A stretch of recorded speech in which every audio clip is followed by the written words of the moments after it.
Hey everyone, this is Kevin from thechesswebsite.com, and today we're going to be going over the elephant trap, and it comes from the Queen's Gambit decline lines, and we're going to take a look at it and kind of go over what both sides are thinking during the trap and how it's executed. So it starts out with pawn to d4, black's going to respond pawn to d5, white's going to transpose into the Queen's Gambit line, which is pawn to c4, and black's going to decline the line, and that's pawn to e6. Obviously he can decline it a lot of different ways. This is one of the ways you can, just pawn to e6. And from here a lot of times you're just going to see white develop his knight to his most active square, which is c3, and from here we're going to develop our knight to f6, trying to defend this d5 pawn. Obviously, he's attacking it twice now, and so we want to continue to defend. And a lot of times from here, you're going to see white bring his bishop to g5, pinning our knight to the queen. And this position I just kind of want to go over. Kind of goes along with the trap, but two, just an idea that you want to think about in any of your games. A lot of beginners will do a simple move of, let's say, h6. They want to get rid of this pin here. But what they don't understand is that, yes, they can trade off pieces here, but black has two options here. He can either have isolated pawns by taking here, which is never really good, especially on the king side early in the game.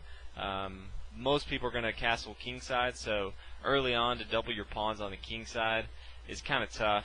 Also, if black recaptures on f6, then white can simply come in and capture on d5, and then if black recaptures, then white's going to be up in material right away. So yes, it's simple in the fact that it looks easy just to do a move like h6, but you really got to look a little deeper into the game and figure out what your opponent's going for. So your opponent, even though he's playing bishop to g5, he's actually attacking the d5 pawn.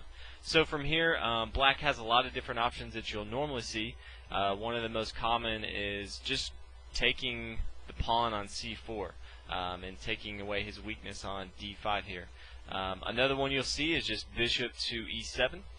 But we're actually going to go over the elephant trap, and the trap is laid by playing knight to d7. Obviously we're putting another defender on this knight on f6, but at the same time we've taken away a defender with our queen that was looking down at the d5 pawn. So if white looks at this, he's going to think that he has numbers to take an extra pawn here, and that's going to look like this. If white captures on d5, we can recapture, and white's simply going to think he can come in. Before, he couldn't come in and capture with his knight because our queen was here, but since we've blocked off our queen, setting the trap here, white thinks he can just come in and take because white feels that the black knight is pinned here, and he's not going to move and lose his queen. But in fact, we're going to do just that. We're going to take this knight on d5, and we're going to allow the trap to be set up and allow white to hang himself here. And here's what's going to happen. Obviously, it's going to be real tempting, and if white does capture, then we're simply going to bring our bishop to b4, check the king. There's only one move that white has, and that's simply to bring his queen to d2, and we can from here capture, and then when white recaptures, we can recapture the bishop on d8. So obviously white has his king out in the open, and he is down in material. We have 3 of our minor pieces, he has 2.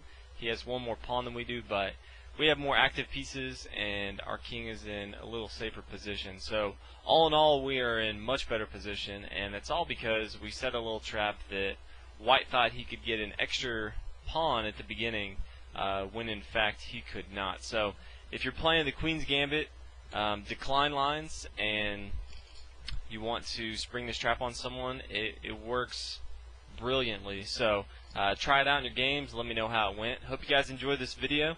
If you haven't already, please subscribe, and I'll see you guys next video. Thanks for watching, everybody.